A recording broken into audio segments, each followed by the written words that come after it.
সাম্প্রতিক যুদ্ধবিরতি কতটুকু টিকতে পারে বলে মনে করেন? এ বিষয়ে যারা অভিজ্ঞ আছেন, এক্সপার্ট আছেন, বিশ্লেষক আছেন, তাদের বিষয় তারা বলতে পারবেন। যারা এ জাতীয় বিষয়গুলোকে অ্যানালাইসিস করে থাকেন, সে সমস্ত গবেষকদের, বিশ্লেষকদের কাজ। ভূ রাজনীতি যারা বুঝেন, চলমান পরিবেশ পরিস্থিতি সম্পর্কে যারা অনেক বেশি ওয়াকিফাল, তারা ভালো করে এগুলো ব্যাখ্যা করতে পারবেন। তবে ইমানদার হিসাবে আমরা আল্লাহ তাআলার কাছে সবসময় যুদ্ধ বন্ধের কামনা করব। নবী করিম সাল্লাল্লাহু আলাইহি সাল্লাম তিনি আমাদেরকে নির্দেশ করেছেন, লা তাতামান্নাউ লিকা আল আদু ওয়াসআলুল্লাহ আল আফিয়া। তোমরা আল্লাহর কাছে কখনো শত্রুর মুখোমুখি হওয়ার আশা করবে না। তোমরা আশা করবে, আল্লাহর কাছে চাইবে, আল্লাহর কাছে, আল্লাহ আমরা শান্তি চাই, আমরা স্বাভাবিক অবস্থা চাই, যুদ্ধাবস্থা আমরা চাই না। ইমানদার যুদ্ধ চাইবে না। একটা স্লোগান আছে আমাদের দেশে, পলিটিক্যাল স্লোগান, বেশ পরিচিত, লড়াই লড়াই লড়াই চাই, লড়াই করে বাঁচতে চাই। এই যে লড়াই চাই না, নবী সাল্লাল্লাহু আলাইহি ওয়াসাল্লাম এই হাদিস বলতেছে লড়াই চাওয়া যাবে না। লড়াই লড়াই লড়াই চাই না, বরং আল্লাহর কাছে স্বাভাবিক অবস্থা চাইতে হবে, কামনা করতে হবে। হ্যাঁ, এর সাথে কোনো সংঘর্ষ নাই ওই হাদিসে, যে হাদিসে ইমানদারকে শাহাদাতের তামান্না লালন করতে বলা হয়েছে। একদিকে আল্লাহ, আমি যেছে আপনার কাছে যুদ্ধ চাই না, কিন্তু যদি সেরকম পরিবেশ পরিস্থিতি হয়ে যায়, জিহাদ ফরজ হয়ে যায়, তো আমি যেন শাহাদাতের মর্যাদা লাভ করতে পারি, আমি যেন পিছপা না হই, আমি যেন সামনেই অগ্রসর হতে থাকি, আমি যেন ভীরু এবং ভীতু মানুষের মতো পলায়ন পর না হই, আমি যেন সাহসী হয়ে আপনার জন্য জীবন কোরবান দিতে প্রস্তুত থাকি। এটা হলো, যদি ওই পরিস্থিতি হয়ে যায় তাহলে আমি শহীদ হতে চাই, কিন্তু নিজে থেকে যেছে যুদ্ধ বা লড়াই ইমানদার চাইবে না। অতএব আমরা দোয়া করি আল্লাহ রাব্বুল আলামিন যুদ্ধ বিরতিকে আল্লাহ তাআলা স্থায়ী যুদ্ধ বিরতিতে বা স্থায়ী যুদ্ধ বন্ধে আল্লাহ তাআলা রূপদান করুক। যত শক্তি আছে আল্লাহ তাআলা তাদের আগ্রাসন থেকে বিশ্ববাসীকে স্থায়ী স্বস্তি এবং মুক্তি দান করুক, আমরা দোয়া করি। এবং সেই সাথে নবী সাল্লাল্লাহু আলাইহি ওয়াসাল্লামের সেই নির্দেশনা মোতাবেক আমরা লড়াই নয় বরং স্বাভাবিক অবস্থা আল্লাহর কাছে চাইবো, কিন্তু লড়াই আবার বাস্তবতা বিদায়, সেটা মাথায় রেখে যদি কখনো আমাকে জীবন বাজি রাখতে হয়, আমি সেটার জন্য প্রস্তুতি গ্রহণ করব, ইচ্ছা পোষণ করব, স্বপ্ন লালন করব, সেটা আমাকে করতেই হবে। যে মুসলমান, যদি আল্লাহর প্রতি আমার ঈমান ঠিকই থাকে, তাহলে আমাকে তামান্না শাহাদাতেরই লালন করতে হবে। কারণ আখিরাতে শর্টকাট ওয়েতে আপার ক্লাসে যাওয়ার রাস্তা হলো শাহাদাত।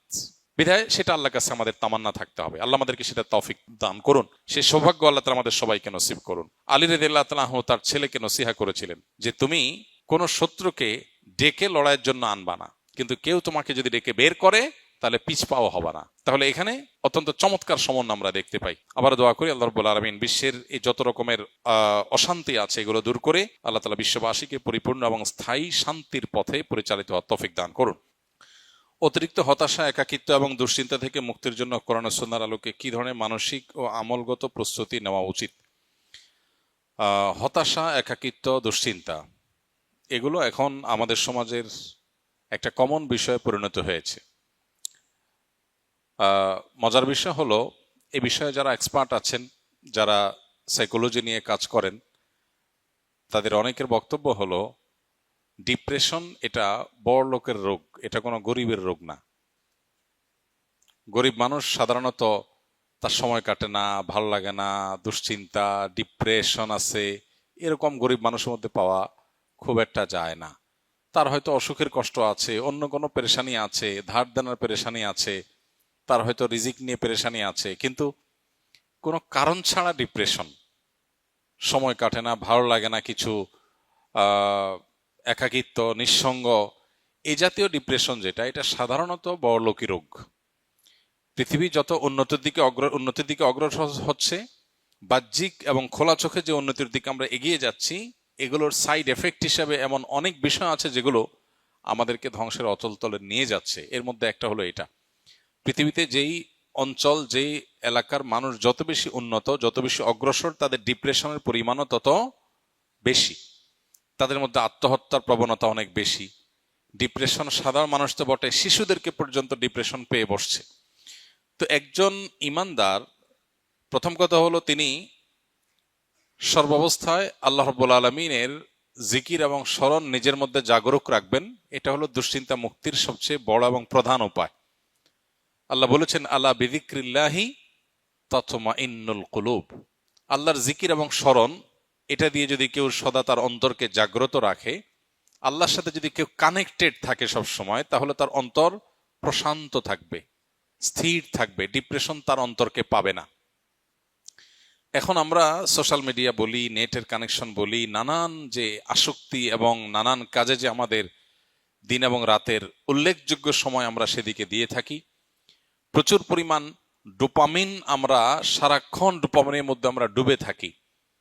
সোশ্যাল মিডিয়াতে কোনো আনন্দ, কোনো বেদনা, যেগুলো আমাদেরকে সর্বমুহূর্তে আমাদের ফোকাসকে বিক্ষিপ্ত করে ফেলছে। কখনো আমরা একটা নিউজ দেখে আনন্দিত হয়ে যাচ্ছি, কখনো আরেকটা নিউজ দেখে আমরা বেদনাহত হচ্ছি, কারোর স্ট্যাটাস দেখে আমরা ক্ষুব্ধ হয়ে যাচ্ছি, কারোটা দেখে আমরা খুশি হয়ে যাচ্ছি। এই যে ছোট ছোট ডোপামিনগুলো, এগুলো আমাদের মন, মস্তিষ্ক, চিন্তা ধারা এগুলোকে বিক্ষিপ্ত করে ফেলে।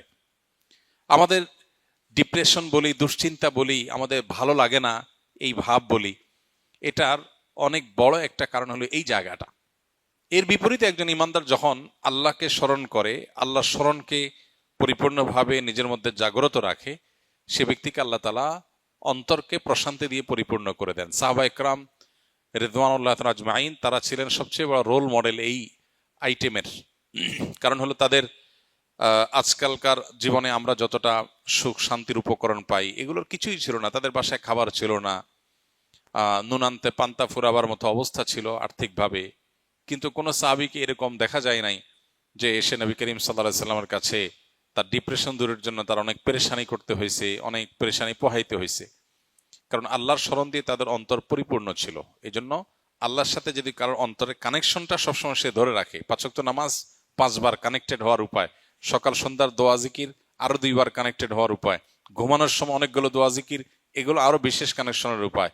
এর বাইরে চলতে ফিরতে, উঠতে বসতে, বাজারে যেতে, বাজার থেকে আসতে, খেতে, খাওয়ার শেষে, খাওয়ার মাঝখানে, ঘুম ভেঙে গেলে, ঘুমাতে গেলে, ঘুম থেকে ওঠার পর, ওয়াশরুমে যেতে গেলে, বাসায় ঢুকতে গেলে, বাসা থেকে বের হওয়ার সময়, যে কোনো ভালো কাজ শুরু করার সময়, সারাক্ষণ আল্লাহর স্মরণ দিয়ে আমাদের জীবনটাকে অত্যন্ত ব্যস্ত করে রাখা হয়েছে আমাদের প্রশান্তির প্রয়োজনে। আমরা সেখান থেকে সরে গেছি, ডিপ্রেশন আমাদেরকে পেয়ে বসেছে। এটা হলো প্রধান কারণ।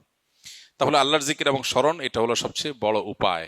এবং ডোপামিন এবং এই জাতীয় বিক্ষিপ্ত করে ফেলার মতো, ফোকাস নষ্ট করার মতো, মন মেজাজকে বিক্ষিপ্ত করে ফেলার মতো বিষয়গুলো থেকে সরে আসা, এটা হলো ডিপ্রেশন থেকে বাঁচার অন্যতম প্রধান করণীয়।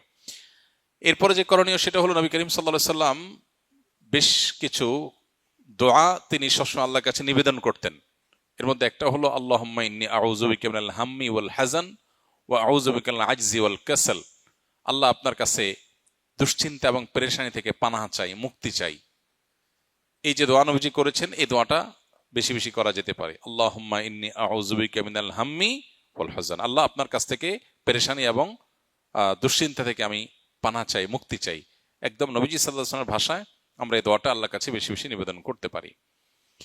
তৃতীয়ত, দুরুদ এবং ইস্তেগফার, এই দুটি আমল প্রসঙ্গে হাদিসে স্পষ্ট আমাদেরকে জানানো হয়েছে যে এই দুটি আমল বান্দার পেরেশানি দূরের ক্ষেত্রে সহায়ক ভূমিকা রাখে। যে ব্যক্তি ইস্তেগফারকে তার জন্য অবধারিত করে ফেলে, ইস্তেগফার যে ব্যক্তি নিয়মিত করতে থাকে, আল্লাহ তাআলা যে কোনো পেরেশানি থেকে মুক্তির পথ তার জন্য বের করে দেন। সেজন্য এই আমলগুলো আমরা বিশেষভাবে আল্লাহ তাআলার কাছে নিবেদন করতে পারি। আল্লাহ তাআলা আমাদেরকে দুশ্চিন্তা এবং পেরেশানি থেকে মুক্ত হওয়ার তৌফিক দান করুন। আসুন্নাহ ফাউন্ডেশন, উম্মার স্বার্থে সুন্নাহর সাথে।